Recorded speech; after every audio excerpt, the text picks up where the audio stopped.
Good morning. Hello. Oh, there's the stuff. Okay. We are missing Megan this morning, so we're gonna do this ourselves and bear with us as we're dealing with Mercury retrograde. But this is our last official live stream of 2023 and our last official day in doing a Tuesday morning live. We're going to see you next Tuesday throughout this entire one because we're going to miss saying them. That was our favorite thing. Yeah, it's not as fun as see you next Monday, but whatever. We'll find something dirty to say. There'll be something for sure. Okay, we are the Academy of Logic and Light. We are a peer-to-peer education platform that empowers students and teachers to practice their spirituality without indoctrination. I'm Julie, and this is Elle, and we're doing Astrology and Coffee, Part 2 of Pluto. Also, super exciting news today. All 25 of these beautiful slides that you'll see today are already for sale on Etsy for 99 cents, along with Part 1 of Pluto and all of the zodiacs. And obviously, there's a discount if you buy 12 slides or more. They're 20% off. And that will be in the comments. So without further ado, I'm going to run a quick intro. If this is it, I think this is it.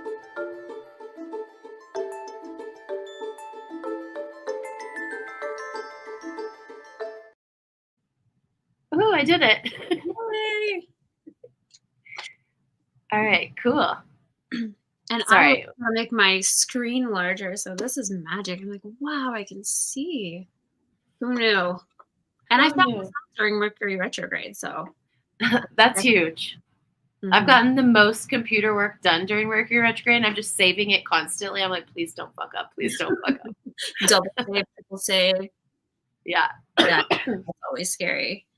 It is like so much work going into computers, and like I don't care about Mercury retrograde's fine. Like I'll manage it. Conflict, miscommunication. It's the technology part that always gets me. I'm like, I hate losing hard work as a Capricorn, but as probably just a human being in general. It's very frustrating. I'm pretty chill and I get really frustrated about it. Yeah. So has anyone from your past shown up during this retrograde? Yeah. Sage and I both at the same time last night. You know what's really weird is literally it's an ex from the past from like over a decade ago, but also named Sage. That's weird. Yeah, super weird. As soon as you said that, I was like, what the fuck? Yeah, no, I literally was like, look who texted me. And he was like, look who calls me. I'm like, fuck. And it was literally within minutes of each other. I'm like, we must be going through some weird transit. Because, I mean, they were both like, not like exes, but just people from the past. Yeah. So. Yeah, so it was interesting. Very interesting. I'm curious to see. Well, we've only got a little while, a week and a half left? I know. I'm excited for 2024. Me too. All of my work has just been about building up 2024, setting ourselves up for success, and I'm like so ready for this fucking year to be over. I really feel like this year is like we flew by the seat of our pants. Like we were just like, okay, we're gonna do a live. Let's do it every Tuesday. And each time we're like, okay, well, what are we gonna talk about next week? Let's have like a theme so we can like be consistent. So we've just really this year been pushing along and trying to figure out like what's gonna be the most consistent, what makes sense, you know. And so I mean, I feel like we've done amazing. We've nailed it each time. Like, okay, well, this aligns with, and it's aligned with whatever's going on in the universe. So that's how you know, like you're like pulling from other areas, like other realms, because you're like, you can't like the things that have aligned every time. It's like, what the fuck? Like, you know. Yeah. So yeah, it's kind of interesting. But next year will be more planned. I always love an even year. I'm an even year girl. I feel like the fours are always good for me. Like 2004, I graduated high school. 2014, I was living my best life. 2015 sucks, so I'm not excited for 2025. And then what it brings, the 4 years for some reason have been so far pretty good for me. So nice. And I saw like the way that Pluto's is it Pluto that's moving, that basically is ending a 15-year karmic cycle for like 6 signs, which is a pretty big deal. That's a big deal. And it moves into Aquarius. Doesn't it move into Aquarius in 2024? Yeah. I am so excited for this. Yeah. I like change. I mean, it's hard to say. Sometimes I don't. Sometimes I do. It depends. But I feel excited about this one. So my Yeah. Taurus moon is a little more like resilient to change, but my other whole makeup is like excited about it. Hell I might yeah. be emotionally kind of scared, but that's okay. I deal with Yeah. this. Sorry, this weather outside is not conducive for lungs. You know, we were ranked like the worst. Well, Salt Lake was ranked the worst city for air quality right now. It's really bad. I was like, I don't oh, know. fog. I like fog is kind of spooky, mysterious, and then I'm like, oh, I think it's like filth. Just shitty air. So gross. Yeah. Well, and I don't know if Ogden like falls into that. I'm sure because we're also in the valley, but I'm just like, ugh, So awful, it's disgusting. not it. It's not it. It reminds me a lot of Chile. In Chile, we're in Santiago. We're surrounded by mountains as well, and then the pollution would get so bad that they would do like lottery drawings and be like, if your car ends in a Z or a 2, then you can't drive today or something like that, and they would like restrict by license plates. It was really wild. So you had to carpool. Like, hey, Yeah. homie, I'm in a Z. Like, I need a ride. Yeah. See, I really like that. I don't like being told what to do, but I do think Same. that the earth is more important. Yeah. We need to start making some changes. Yeah. Sorry, kids, you're walking to school today. Back in my day, I walked 20 miles in the snow. Well, let's get back to it. Okay, sorry, yeah, we're on hold. We're like, okay, I'm just trying to learn about Pluto and like move along. I'm not even caffeinated. It's herbal tea. I'm drinking lemon water. Look at it. And honestly, lemon water is the perfect substitution when you're going through transitioning out coffee. It is so helpful. I've gone through so many. And then save your lemon peels and put them in the oven. Oh my gosh. And then grind them fine. I needed some. So sorry, guys. This is not Pluto related. We'll get there. I promise.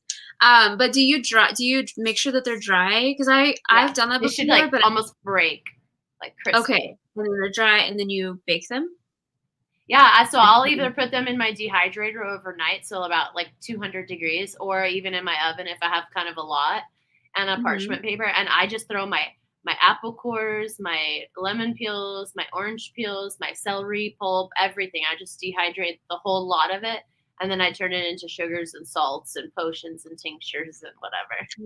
I love that. I've done that with my orange peels, not my lemon. So oh yeah, lemon's nice because then you can turn it into lemon salt or lemon sugar, and then you can heavily use that in witchcrafted lemon salt protection. Come the fuck on.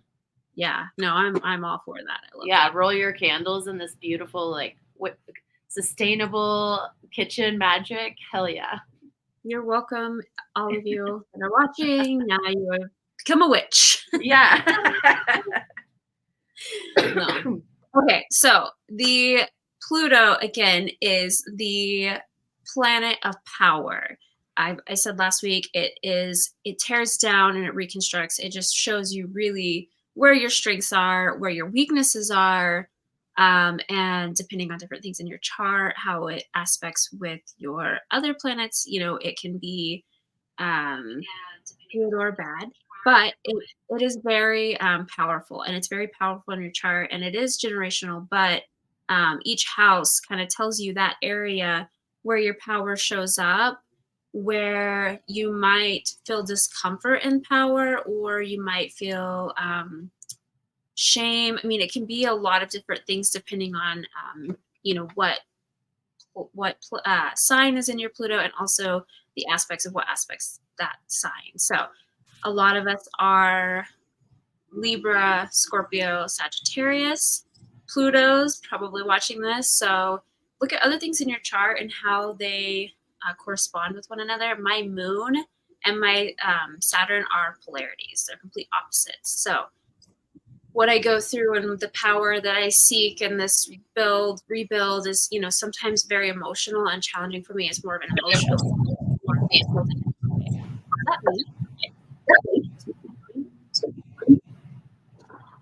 Do you hear that? I just had a whole bunch of technical difficulties with my headphones, so I'm like, I hear myself, but is it mine? Like, no, I think I'm trying to get him back. No, you're good. Okay. How's that? Yay! Okay, so you have Pluto in your first house. First house is ruled by Mars. It's the house of self. It is very physical, very active. So think of, if you have this placement, depending on the sign that it's in and the aspects that really work or don't work with that sign. If it's a really good, positive, um, aspect, you will have this kind of magnetic personality. You're very strong. And not strong as like an intense strong as far as like intensity. It's more of just attracting people, and you probably have good physical health. Again, I was going through Aries and Pluto last week and how like you probably go through different things that make you have to rebuild yourself. Maybe you gain weight or then you lose it, or you're into fitness. This is kind of where the area that it really resides in. So this could be health, physical health. This gives you like a really strong desire to pursue things and push through things that are difficult. If it is a challenging aspect where you're uninvolved in this can make you very vindictive and very ruthless. That Mars fire energy, it can be very disruptive and just kind of angry. So definitely watch where your Pluto is and see if this is something that, struggle. If you have these struggles, you're very vindictive, ruthless, maybe you need to either evolve or look at other aspects and see how you can evolve through those and make it a better position for you. It is about tearing down and rebuilding, so the shit will happen, but how you rebuild and how you gain back your power is the important thing here. And so when you have Aries cardinal energy just strong, you are really good at rebuilding, and it's kind of I would prefer to have Aries or a first house Pluto, but maybe self-destructing self sometimes and rebuilding can be hard in a physical way. Facts. All right, the second house. This one is more, Venus energy. Think about like where your power is in possessions, beauty, pleasure. This is the house of pleasure. And so kind of think of like where Pluto is, the power. It can be really good if you have a lot of good aspects here. You can be really great at possessing things, financial matters.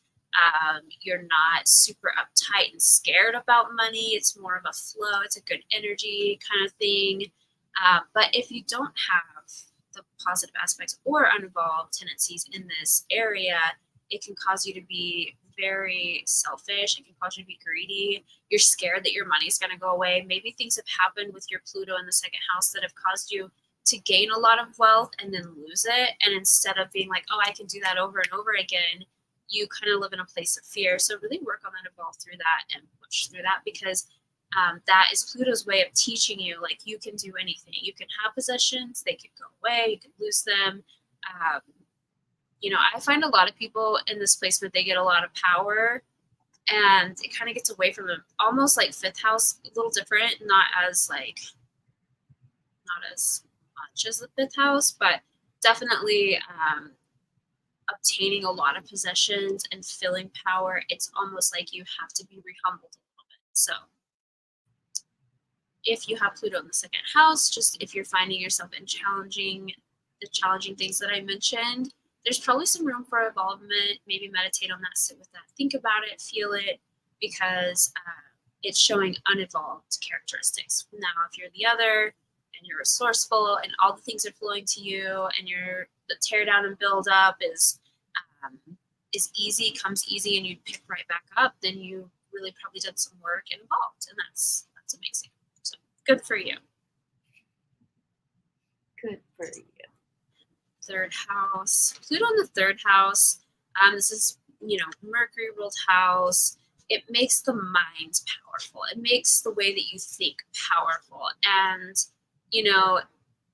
technology, things like that bring, a lot of luck in this area where, it helps. It just feeds. It's extra. So this person is seeking power in an intellectual way. These are very curious people. They have great concentration, and they're very original in their thinking. So those are good points. Those are good aspects that you have going on in your chart, but it also can be like a good, maybe you're like the dominant sibling, something that's not on here. Like you're very, you take care of everyone, you make sure that they're good. Most likely if you have, depending on what sign your Saturn is in, this could be a really good like older sibling kind of energy. Now, if you're unevolved or you have some really challenging aspects, this can make you manipulative in a very dangerous kind of way because you use your words and your power to mislead people.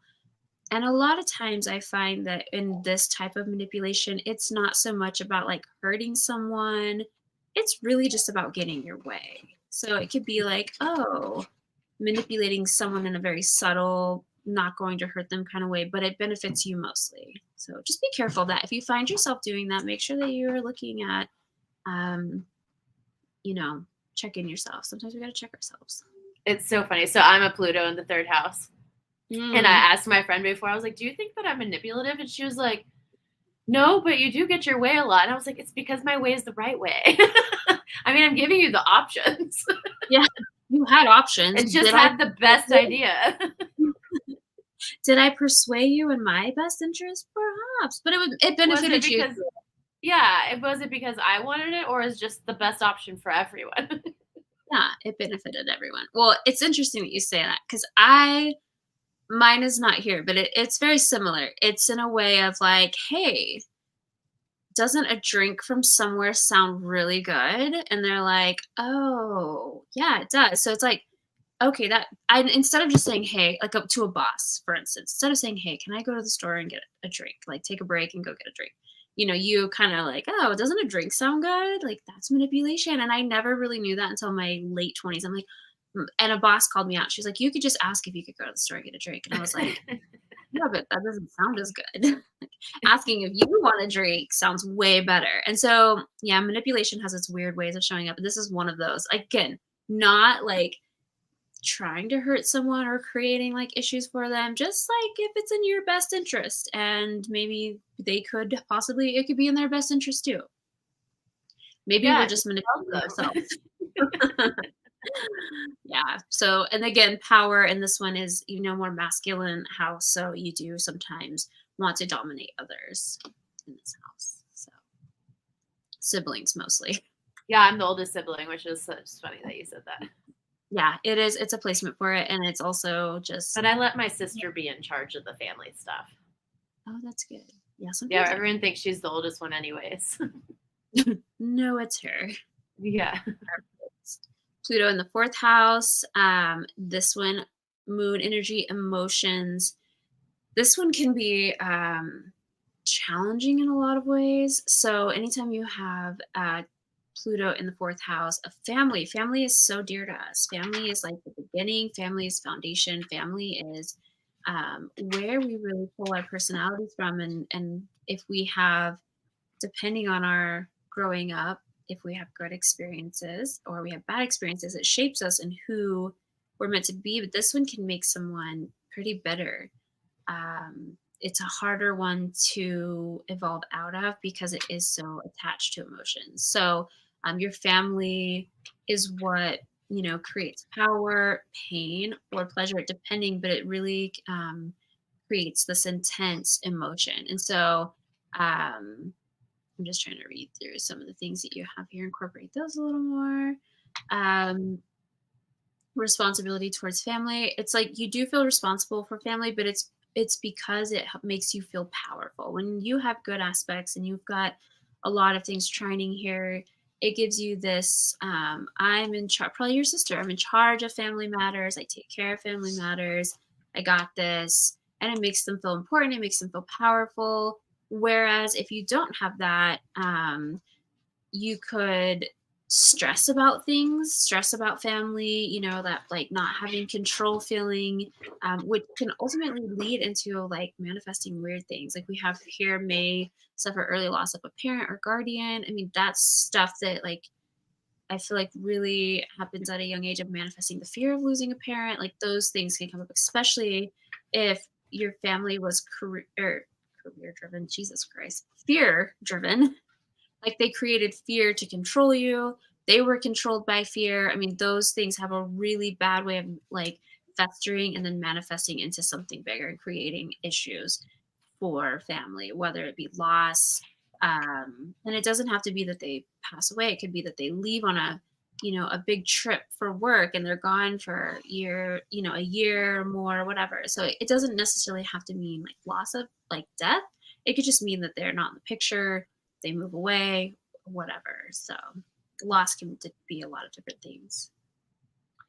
Yeah, I think I read someone's chart this week on this one, and it was really interesting. Mm-hmm. I'm almost positive it was this one.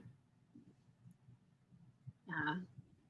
When I see Pluto in the fourth house, I kind of look for where their Saturn is and do some, research that way, but also what the fourth house ruler is, because you can kind of see if that was maybe positive and like you're really responsible, or ooh, it was really shitty and I'm sorry. Yeah, So yeah, it was definitely this one, and it was an early death of both parents in the childhood. Yeah, it was pretty gnarly. that's sad. I hate that for people. I know, but some other good stuff. So it's not all sadness. The energy on to the fifth house, the fun and creativity. So this one, Pluto in this house is very fun if it's trining a lot. Got conjunctions in there. Things are really flowy, fun. And so this house, and also I meant to mention this. So Pluto's, lessons and hardships, the solutions to those can actually be found in the opposite of the will of your birth chart will. So, going into the fourth house, the opposite of that is the 10th house. So, think of like 10th house energies and how you would heal the trauma of those career, public role. Like, those are ways of connecting the two and really helping heal those. I meant to mention that in the beginning and I completely forgot. So, fifth house, this is the house of creativity and sex, and it's not like just like long term love, it's short term passion. It's fun, it's the lust, it's all those things. So, you find power in that. And this could be a placement of someone who I would say like a fuck boy or fuck girl. Yeah, that tell this you is my ex's Pluto. watch ladies or men if you're a softie and you always get played by women. This is that placement. I mean, you take power in being not necessarily deceitful. I think that in the moment of like the fun of it and the lust of it, you want to come off and say all these things, and maybe you mean them. But I think over time you realize like I say these things and they go nowhere. I think you should really dive into that because this is the house for that.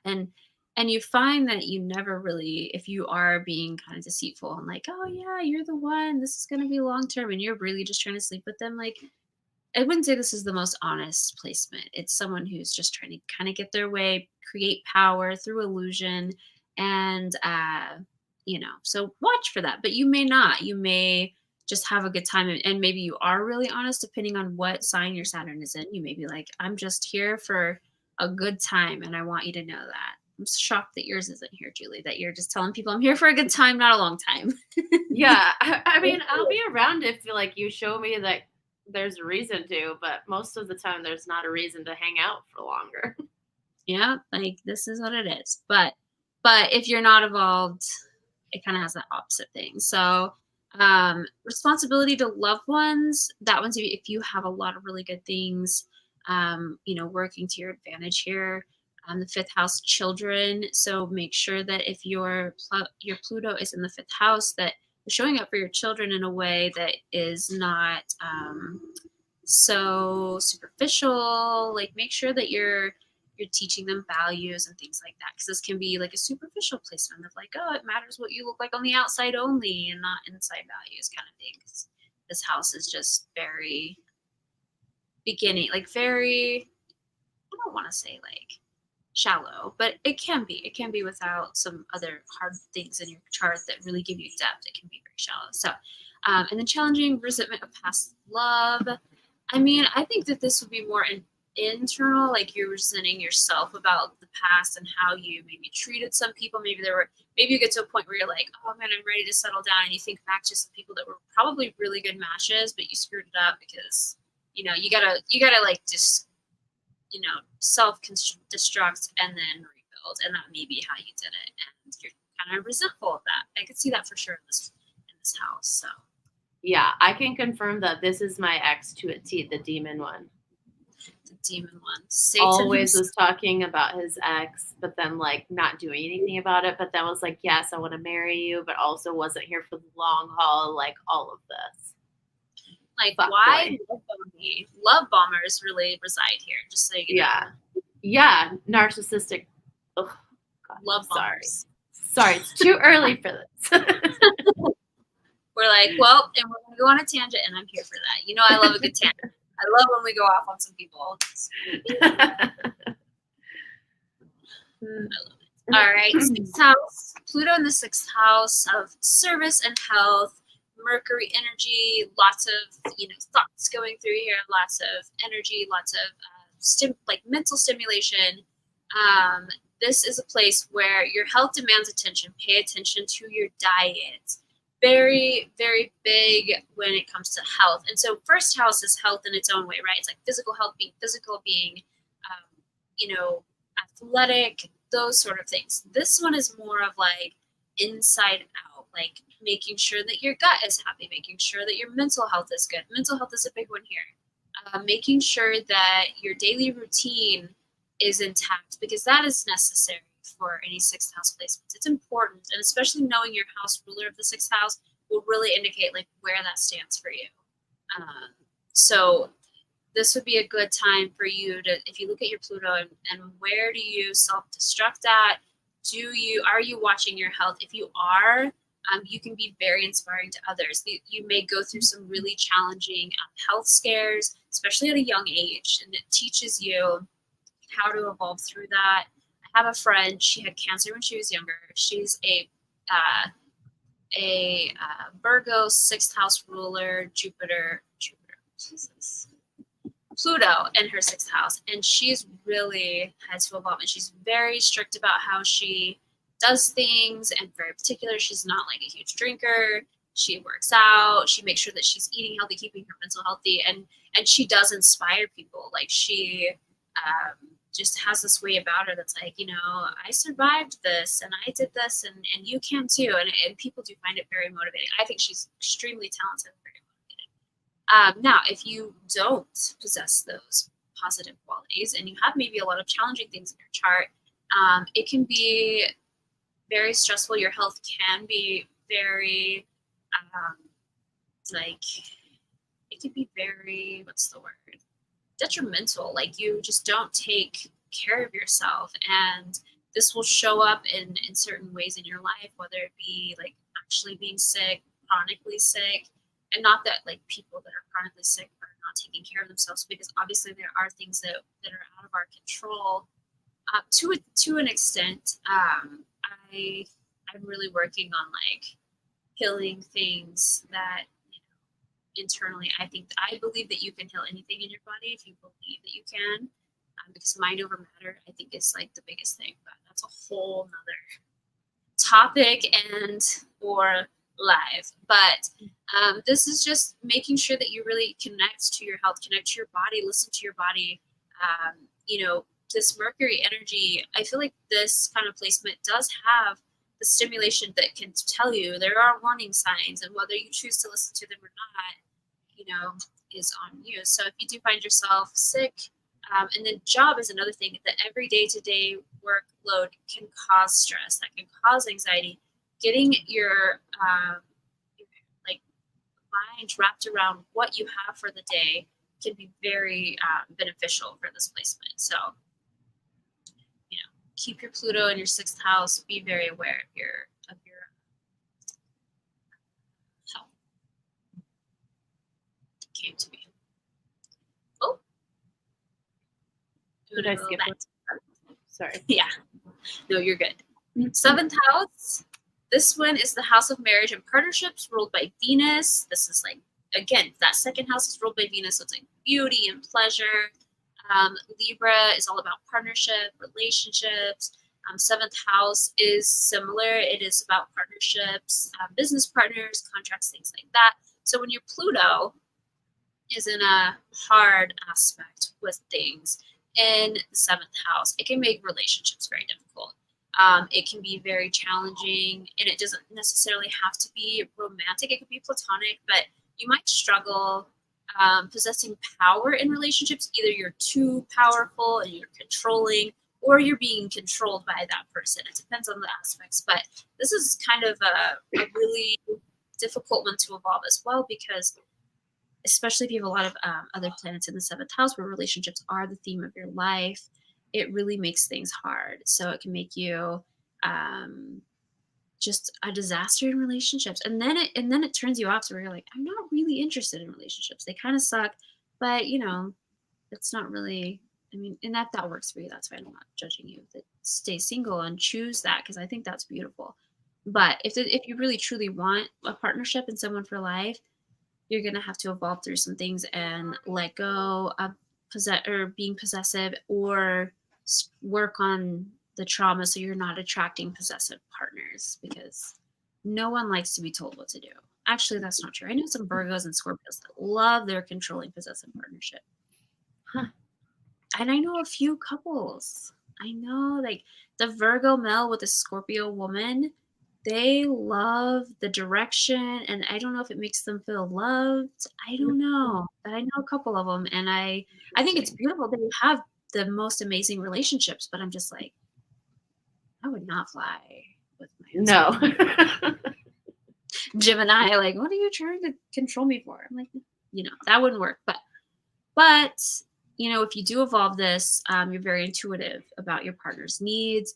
You lead with power in the marriage, in the relationship, in the partnership, in a positive way, in a freeing way. You are able to, and it's not a manipulative control. It's more of a, this is what I think is best. This is how I'm going to live my life. Follow or don't kind of energy. It's not manipulative there. So unless it's unevolved, then it can be. But typically, this is just a placement for someone who really has relationship, either really good or really bad. But either way, it teaches them, and they kind of grow and possess their power in that way. And hopefully it's in a good way. Eighth house, Pluto. I have a lot of friends with eighth house. Home sweet home. I know. Well, this is Sage's. So I think that he has a little of good and bad. I know his other placements, his Venus is opposite of his Pluto. So that's a little challenging for him. But I do think that this is a house. So the house of death and regeneration. So legacies. That's also part of here. Other people's resources are a big thing here. So eighth house is inheritance. It can be, someone making money and you benefiting from it. That's also a big thing here. So if they have a really strong drive towards achievement, sorry, my phone is going off. Very passionate, power through sex. And this can be really good. And this also can push people in this house to like really weird, taboo, like dark things. Like that can be, they have this attraction to the dark side. They're curious about it. And I see this a lot with this placement. And I think that as long as you don't go too far down the rabbit hole, that you kind of keep that in check, that it's fine. Like there's nothing wrong with being curious and understanding and entertaining the dark side. But it can be, Scorpio, eighth house, especially because a lot of us have Scorpio, Pluto in the eighth house. You just got to make sure that you don't go down the rabbit hole and prone towards developing unhealthy obsessions. I think that and addiction. This can be a place of addiction. This can be a place of where, especially if you don't have a lot of positive aspects in your chart, you can be prone to like depression, which again, people self-medicate to get out of those feelings. And so this is kind of that area, making sure that your mind is healthy, but through that accepting yourself, because I think that a lot of times, Scorpio, especially this, there could be Libras and Sagittariuses, but when you have Pluto in the 8th house and you have the Scorpio, it's comforting to feel off and to be curious about like occults and things like that, but also like society, I think for a lot of times made us feel bad about those things, and that's not fair. So really making sure that the tear down is probably society telling you that that's weird or that's this or that's that, or some past relationships or someone along the way making you feel less than valued. But it's your job in this life to feel strong and confident in whatever it is that is out there, or the dark side that maybe interests you. Because I see that a lot with this. They're like, oh, I was shamed for this. It could be someone feeling shamed for, being, a lesbian, or, whatever, men, gay, however, and I don't know I mean, I do know you know, there's just a lot now. Transgender, all of that may really relate to this because there was a sense of shame, and you have to come out of that. And a lot of people use that and they promote it, and they like the equality and things like that are really like expressing that. I think that's something that is amazing, because I think those people probably went through all the shit, and now they're like speaking for other people and like really like marching for other people that still feel that they need to hide themselves or pieces of themselves because of guilt or shame. So this one's a heavy one. This one is definitely more challenging. If you're evolved and you have a lot of things working out for you, you can be very resourceful and smart and, acceptance of all the things, but it's not always the case, especially with so many Scorpio Plutos being in this house. Yeah. It's a heavier one.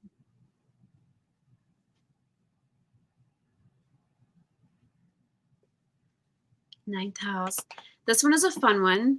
It's a big one. So Pluto in the 9th house, ruled by Jupiter, it brings luck.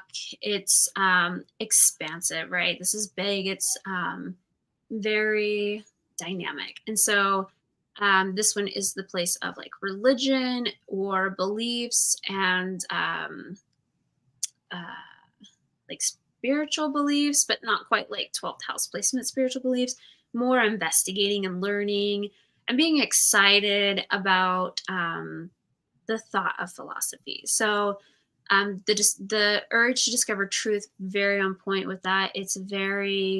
It matters to you as a person to know the truth about things and to make things right with like I'm trying to think of an example.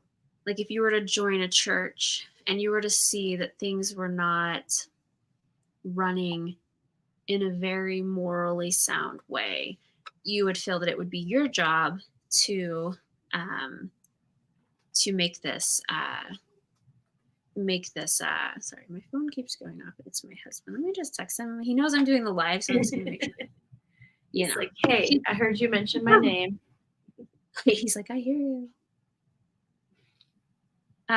So if you have your Pluto in the 9th house, this is like a big area for making a difference and trying to keep people, especially I would say religious, like organized religion, things like that. This is kind of your area. This is kind of you want to make sure that it's running right, smoothly, morally sound, staying aligned with what the core values of whatever it is. You know what I mean? Like that's kind of this energy. The desire for deep understanding, very strong here. Understanding, learning to understand is a huge thing here.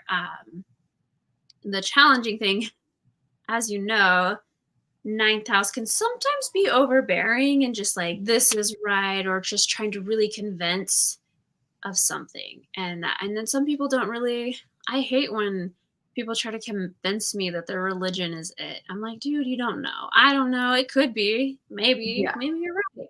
but I don't know, and you really don't know either. It's just your faith, and I respect that, but, like, don't push it on me. Yeah. Don't tell me I'm wrong. I don't tell you you're Exactly. wrong. Stay in your little lane. So that's kind of something that if you have Pluto in the ninth house and you're finding yourself pushing people into things, it doesn't have to be religion. It could be like philosophical or conspiracy theories, like, oh, you don't believe this, we can't be friends. Like, that's a bit much. And you need to recognize that and evolve through that, because you can believe it, but you're not going to force people to believe things. The best thing to do is prove that it's factual and maybe go from there. But Yeah. it's one of those areas. Fact check. Fact checks, yes. Okay. 10th house. This is ruled by Saturn. When Pluto is in this house, it can be very good. It can, if you have a lot of good aspects, it could be very career-wise. You could be very structured. You could work a really hard worker, someone who really pushes through and does really great during the hard times. I am an 11th, 10th house cusp Pluto, and I find that I relate really to both, because I do, like, when work life is going smooth and it's been going smooth for a few months, I tend to get bored. I don't love when, like, dramatic things happen, but I do find myself sparked up and on fire. Like, I get really excited. Like, oh, there's a fire at this place. I'm like, okay, what do we got to do? What are we going to fix? Like, it like pushes me into like a drive. And that I feel like is very Pluto, because it's like, fire is like a perfect example, because it tears down. You have to rebuild. How do we rebuild it? And that I kind of thrive in that area. So I know that mine's pretty evolved. But it can also be too much. Like, I'm like taking on too many things where I'm like, oh, I can do this, this, and this, and this. And then it's like, oh, I overdid it. And now I've got a bunch of stuff that I'm like burn out from. So be careful if you are really good at tearing down and rebuilding it with this placement, that you don't overdo it, because sometimes that can happen, and it can cause you to just like shut down completely, which has happened before. I'm like, there's just too much. I don't even know where to start at this point. It's like, it kind of really can push you past your limit, and then you're just like, oh. So Saturn in the 11th is kind of one of my favorites. I'm more on the 11th side, and I feel this true to my core. So it's ruled by Uranus, working with groups and people to change the future. I really feel like I am so good with companies. I worked for a company for 10 years, and then I worked for a company for 6 years. Both good companies, not saying anything bad about them. But there were things with both of them at the end that didn't align with my moral values. It didn't align right. It didn't feel right. I quit one job, it was way after 2008, but, people trying to rebuild their lives and getting qualified for things. And there were just things about it that I was doing that I didn't feel was morally right.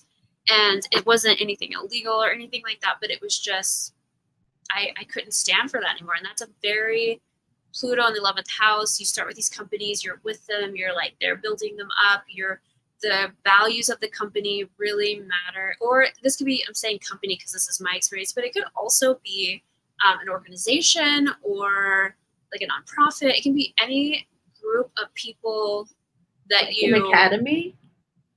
An academy. We're still thriving though. Anything. It can really be any group of organization, whatever.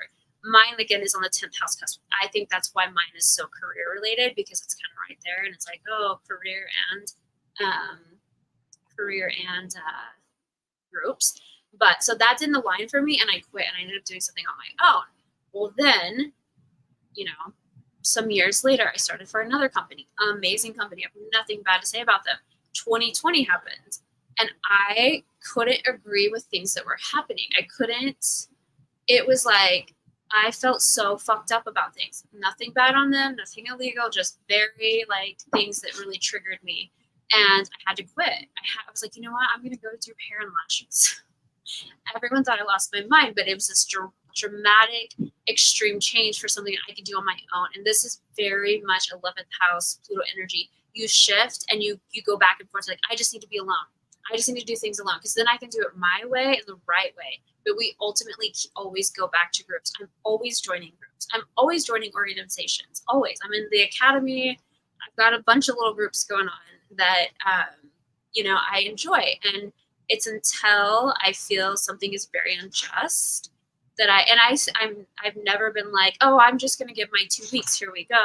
I've expressed the unjust to like my leaders, and they're like, well, this is why, and think about it like this. And I see their point of view, but it doesn't align with my core value. And so that's where it gets like, I got to step away, because this is important to me. And so when you have that good aspects in this and you really work into the involvement, you have strong loyalty to friends and the organizations that you are for. I would have done anything. And I'm still the same way. Like, I still would do anything for them because I love them. But friends, loyalty, groups, like, we're very loyal in the sense of like, we're involved and we work through it. Now, if you have challenging aspects, this can kind of be the opposite. You're too scared to leave. You stay in these things that don't align with your core value for fear that you may not find something else, or that it will be detrimental to your, your character. Like, you think that they're going to slander you, things like that. It can really create these anxiety. And we have here vulnerable to separation or sorrow through death of friends. And that's something else that in this placement can happen. I have not experienced that, but I've never really like focused or really manifested or thought, not that people that lose their friends only created that or manifested it, but I think that I've done pretty well with like, I don't have the vulnerability of separation, but it can happen. For some people, it's very strong. So if you see that happening, make sure that you're checking with yourself and know that you can stand alone, and it's okay to stand alone. And sometimes if whatever it is that you're doing doesn't align with what you morally feel is sound, stand alone. Be brave. You got this. Love that. You will be able to. I have a lot of 12th house Pluto friends too. A lot of people give like the 12th house Pluto a lot of grief. They're like, oh my gosh. But it's really, I think this, when evolved, is beautiful. I think it makes a very kind, generous, helpful individual, very spiritual. I mean, this is the house of secrets, sorrow, and self-undoing. So unevolved, the self-undoing can be very detrimental to your health. But if it's evolved, which I feel like it's not an easy one to evolve, but given the right aspects, you really can heal yourself in a very spiritual way. This is the desire to understand, which I think what comes with understanding is like emphasizing with people. And I think that's where the really kind nature of the person really shows. And I think that that's probably the biggest thing here is making a change in people's life, helping people through understanding what they've been through. And like, it helps you kind of build your soul in a way of like, feeling empowered to help people, feeling empowered to bring someone out of the dark. I mean, this is like a counselor, and maybe even something bigger than a counselor, or like a healing person, medicine woman, man, things like that. And a lot of mental healing and things like that such. So, and then profound imagination, because when there are good aspects going on, like, it gives a positive energy. This is a very 12th house is kind of weird, funky, like out there kind of mindset. And so the imagination is just like crazy. So when good, when challenging, hiding feelings and anger or resentment can be very loud and obvious. And in order to work through that, you're going to have to dig to a place of peace and, again, understanding, because I think that's a big keyword for Pluto in the 12th house, is the ability to understand, the ability to relate, because when you can understand and relate to people, you truly can heal them in a very spiritual way. So I like a Pluto in the 12th house. A lot of astrologers are like, oh, you're going to like go down this whole spiraling energy and be addicted to drugs, yes, that can happen, but that can happen anywhere. Every house has good and bad. And I think that this one shows more positive energy than, a lot of the 12th house placements, but a lot of astrologers seem to take it to the dark side. So it can be undoing, it can be a big disaster, but if you do the work, you're chilling. Love that. So this one made it before the full hour to the aspects. Yeah, right. So if you have a sun in Scorpio, or you have say your Pluto is in Libra or Sagittarius and the suns, this is for you. This is, it can be the good aspects. You could also have a Pisces sun or a Cancer sun. Those two are good aspects they trine. So keep that in mind. Strong character, ability to start afresh with new ideas, self-confident. So those are really good. Adverse aspects, they can be selfish, aloof, and antisocial, very antisocial. That's kind of Pluto's hidden, it's secrets, and the sun is who you are. And when you combine them and they don't really align, you don't really go outward. And then if they're conjunction, they can be egotistical. I like that one's bold too, because that is a big one. It very much can make you, arrogant. Like your power and your sun combined, bam, like it's, can be very powerful. And then powerful, complex, and then dictatorial with others. Yeah, you can have typically try to be controlling of others, unless really evolved, and then you're not. So you chilling. Pluto and the moon. So this is Scorpio. And again, it depends on what yours are. I'm going on if your Pluto is in Scorpio. So if you have a Pisces moon or a Cancer moon, that can be good. Also, Earth moons, also little trines there. So this can be strong emotions, shrewd business ability. I would say like good intuition in business ideas. This is a good intuitive placement to have. Like you trust your intuition on your life decisions. And it's probably pretty accurate. So adverse aspects, mood swings, jealousy, unpleasant changes, that can be a lot of it, I think, is manifesting fear into your life by emotionally thinking about things or feeling things that aren't even in the conscious. They could be subconscious, and creating really unpleasant events in your life. And then conjunction can be impulsiveness, tendency for change, making thoughtless moves. That's kind of a big one, because your moon is emotions and Pluto is big and expansive, and it's very powerful. And so if you just make really quick decisions and thoughtless, and they're not well thought out, it could just be acting off of emotion, and whether really they align with good degrees and houses and all that, it can lead to disasters, like big fallings, like the Roman Empire falling kind of thing. Not just like, oh, we made a bad decision, that sucks. It's bigger than that. That's so interesting. Pluto and Mercury, flexible, restless, prone to sudden changes of opinion. So Mercury is like thinking, and Pluto is, pretty consistent. It's depth and power. And so when they're, good, changes of opinion aren't bad. Being flexible, I think, is good. But you also kind of want to stand for what you believe in on something. So maybe just make sure that other aspects in your chart aren't making you too wishy-washy, because that's no fun. Adverse aspects can be nervous tension, rushing into commitments before considering actions. That's kind of a big one here, because you think and it's going so fast. Mercury is fast and Pluto is slow. And so when you do these things, you get into it, and then you're like, what the fuck did I do? That can happen a lot with this. And then the conjunction is, let's see here. Penetrating mind, susceptible to nervous tension. Yeah, there's an anxious nervousness here. Mercury can sometimes create that with a lot of different planets, but especially Pluto, where things may have fallen before, or bad things have happened in the past, and we tend to think okay, that's going to happen again, just because it's reliving or some sort of trauma like PTSD. And that's not necessarily. Something can happen exactly the the same thing can happen and have a different outcome the next time. We just sometimes need to rechannel our brains for that. So that would be a Pluto Mercury energy.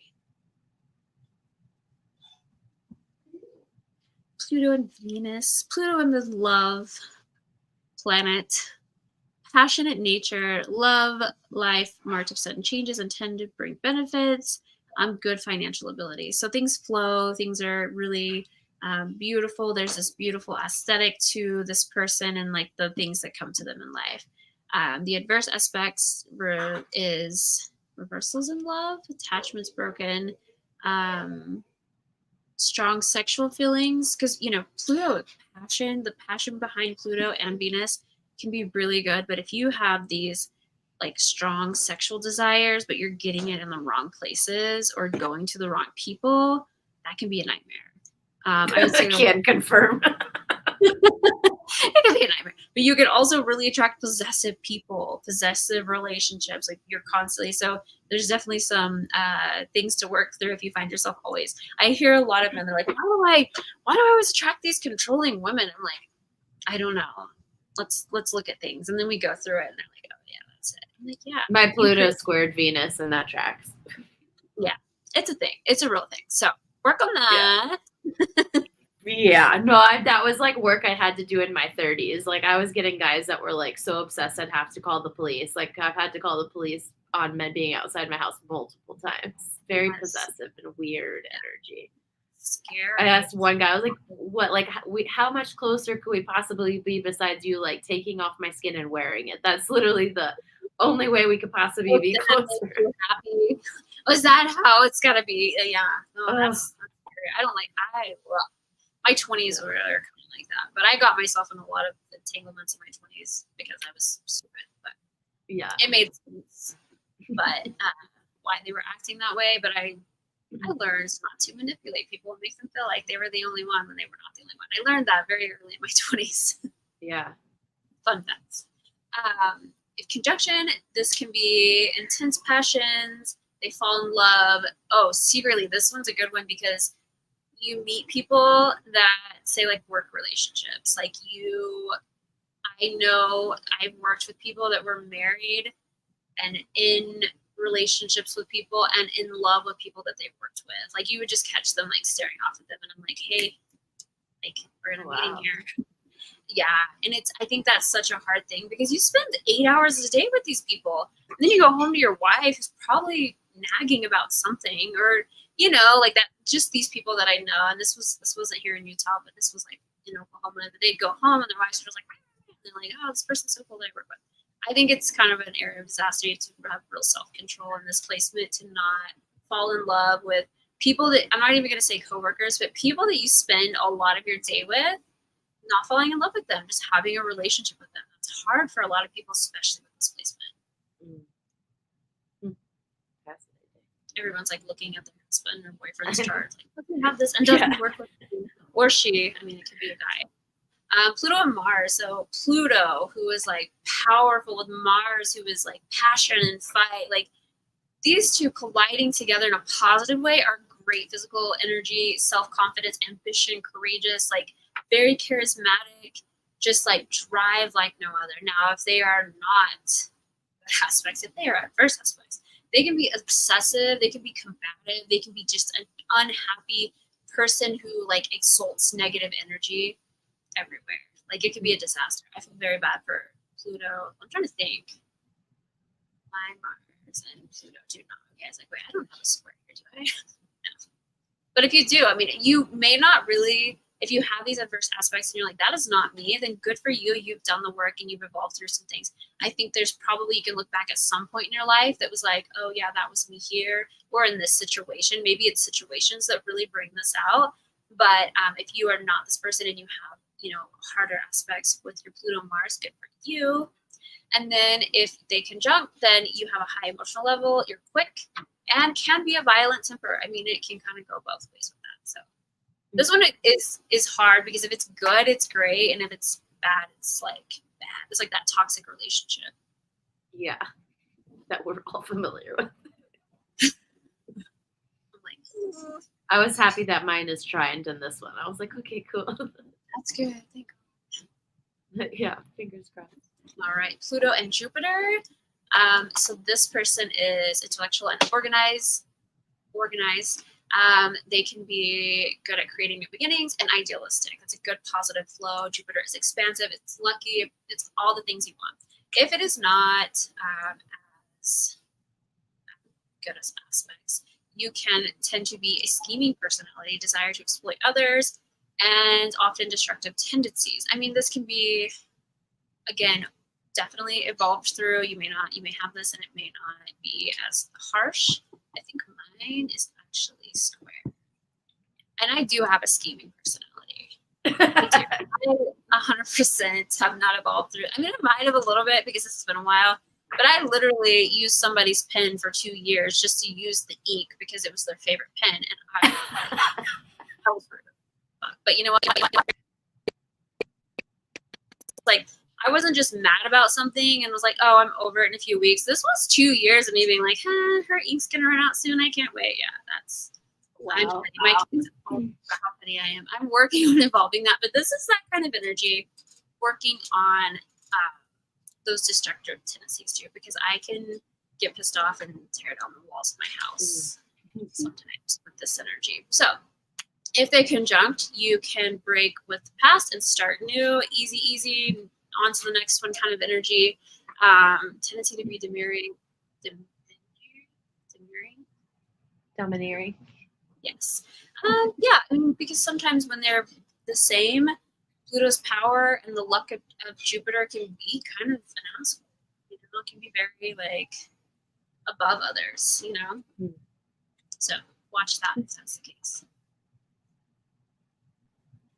Pluto and Saturn. Saturn. Blessed soul. Saturn is good. I mean, I need to, like, change my perspective of Saturn. So this I have a conjunct to. But wait. Yeah, no, I do. I do Scorpio. So if you have good aspects, self-discipline is very good. You're very, very good at deep concentration. You're self-confident. You're a high principle personality, and you're very strong in your will and your ways. And I admire that so much about you. I wish this was a good aspect for me. Now, if you don't have the great aspects, then you're unpredictable. You can be obsessive and sometimes susceptible to unusual diseases. So because it doesn't flow, and Saturn is trying to teach you things, it's trying to either teach you to calm down or relax or breathe even.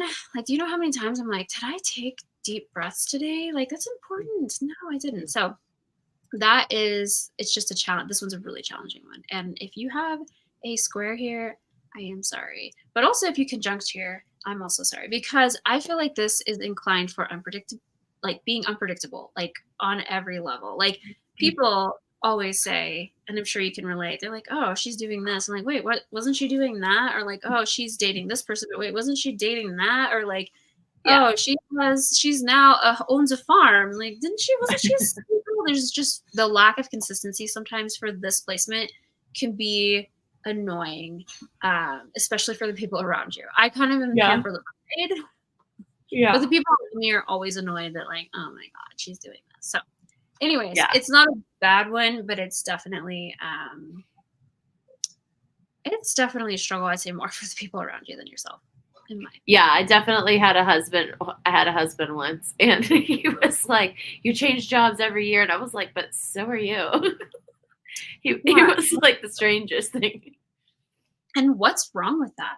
I was only 20. I was trying to figure it out. Yeah, there's nothing wrong with that. But people are judgy and people care and people are, you know. Yeah, he was changing whole careers. Yeah, until you find what you're meant for. And you know what? You may not ever find. You may always be one of those people that do different things. And you know what? You're well-versed in a lot of things. Yeah, this was my favorite. Native is able to deal well with disappointment. I was like, basically my sum up of 2023 was like, if I haven't had a positive like outlook on all the shit that happened this year, I would not be in a good place. It would be bad. I'm just so used to disappointment at this time. Yeah, you're like, it's okay, I expected it. But you also don't want to be a pessimist. You also want to make sure that you're working through that and that you're not like, oh, well, this is gonna end like the last one. Again, that PTSD, that like Yeah. thoughts of like, oh, this happened the beginning of this situation, so it must end that way. That is not the case. Yeah. It could be very differently. Yeah, I try not to look at every man that's a potential for dating that you're just going to be a disaster, but positive outlooks, but We're they keep working. proving that they're disappointing people. But you know what? Now you're smarter and you see red flags differently. Oh, That's like yeah. Saturn. Saturn, I call it the daddy planet, but it also is like the king of showing you red flags. And you only learn as you go. So it's like, okay, I Yeah. collected red flags. Like, oh, watch out for this next time. I'll make sure Oh, if that I I could really. sell red flags. We should write a book, Red Flags. So many. Maybe call it pink flags because they always start out small. If you wake up next to a man and you just met him and he asks, "What are we?" That's a red Oh, flag. oh, Like, yeah. Ew. It's an immediate no. I'm just saying we could have like taglines like that throughout the whole book because I feel like us together, we could definitely like create Yeah. something Maybe we really should fun. add that to our astrology book and add in like pink Red flags to flag. it. Yeah. Yeah, I like that. All right. Pluto and Uranus. So good aspects. Lofty. Oh, I I thought it said lofty arms. I'm like, what are lofty arms? Oh, sorry. I can't read. Strong loyalty, ability to direct energy into productive channel. That is very, I like to think of like a really healthy imagination, and also like directing energy into a positive channel is just about like imagination and like excitement and, things that can like project onto people, right? Like excited energy is easily projected. Like when someone walks in the room, like, oh my God, guess what? And they're super excited, you can't help but feel that. Also, kind of goes with negative energy, but this is that ability to really like project that. And just these are the people that get really excited about things. And I love those people because I'm like, yes, I don't know what we're excited about, but I'm feeling it and I like it. So I love people with this energy. Adverse aspects can be inner tension, tendencies towards sudden emotional outbursts. That can be very, yes, again, excitement in like a negative way can be the total opposite of like someone excited versus someone who's Yeah. like just down or reactive, like, oh my God. And you feel the aggression. You're just like, fuck, like you need to calm down. I can't handle that. I react sometimes instantly. I can feel Sage's energy be like, you're being a lot right now. He's very sensitive. And so like, he feels energy. And if I'm like, oh, can you believe this? And he's like, I have to watch it with him. So yeah, that's kind of the opposite of that. And then conjunction is strong sense of independence, which can be good or it can be bad because depending on who you partner with, who you do business with, who you work for, who you live with, whatever, friend groups, this can be very challenging if you're with people who take away your independence. It's a very nightmare disaster. So you need to be in these things with people that allow you to be free and can really bring out the positive aspects of you being independent. Oh, sorry, my computer does this weird thing. Okay, I'm back. Pluto and Neptune. I'm just going to do the good aspects. Occult traits are positively used. Obsessive tendencies, if it's not a positive, easily prey to temptation. Giving in, very, very hard thing here.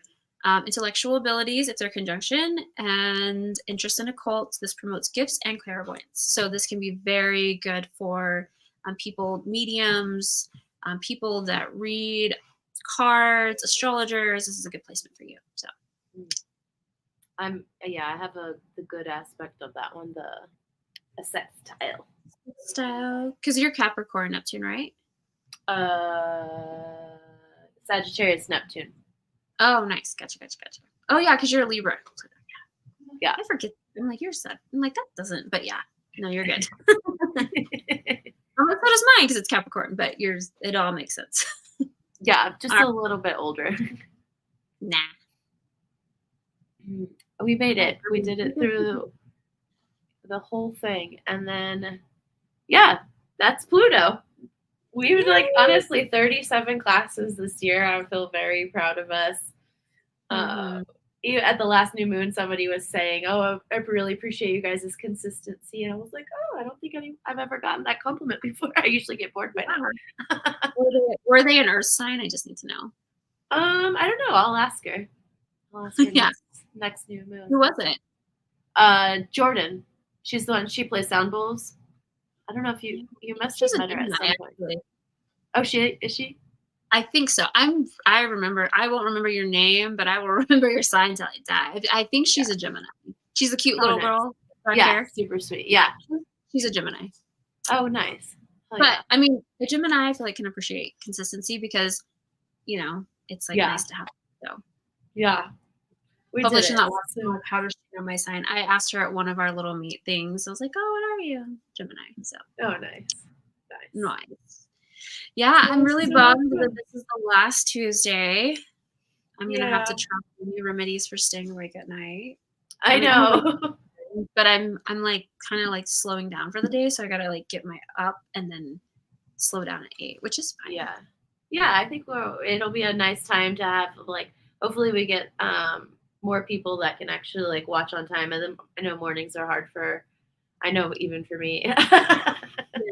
Well, people that work, I have a lot of people that just like throw us in their ear and they listen, and that's great. So, some people can't do that. So it's like you're off work, you're settled down, maybe you're having a glass of wine, and instead of watching a TV show, just tune into some astrology knowledge. Hell yeah. And we're starting off the new year on January 1st, 7 p.m. And the first 2 weeks of January, we're covering rising signs, which will be really exciting. Mm-hmm. Really exciting. It's a big one. And we're not going to go through everything again. Like, we're not going to be like, oh, okay, starting over for the new year. We're only going to progress, but we are going to, reiterate things that we have said in the past, just as little reminders, because when we first started, our following, I'm going to lose my voice here at the end. Our following wasn't as much. It wasn't as many people. And so now that we've created like a real following, a lot of the first episodes you missed, we will kind of reiterate like, okay, let's go back into this and just explain. It'll be brief. And then as we, keep going, it'll be more moderate level versus like beginner. So yay. Some fun stuff. And December 26th, we won't be live, but we have pre-recorded a fun little thing for you guys the day after Christmas. When you're having your holiday blues, there will be a premiere on YouTube and Facebook, and we'll be in the comments responding, but we won't be live. And it's a little coffee astrology meets astrology after dark. So it's a fun one. 2,000 icons, and Elle smashed it. It was amazing. It was so good. I'm excited for everyone to see that. I definitely am like shocked. I'm mostly shocked about the second one, but I a million years would have thought she would have been on the radar, but yeah, that was impressive. I was like, bravo. I'm telling you, at night, I'm like channeling different energies, and it's like, spoke to me. That was amazing. Well, thank you, Elle, for everything that you've done this year. Yeah, and thank you, Megan. I know that you can't be here today and your baby's a little sick, but thank you for everyone watching, and we will see you guys next Tuesday, the last one. Bye. Bye.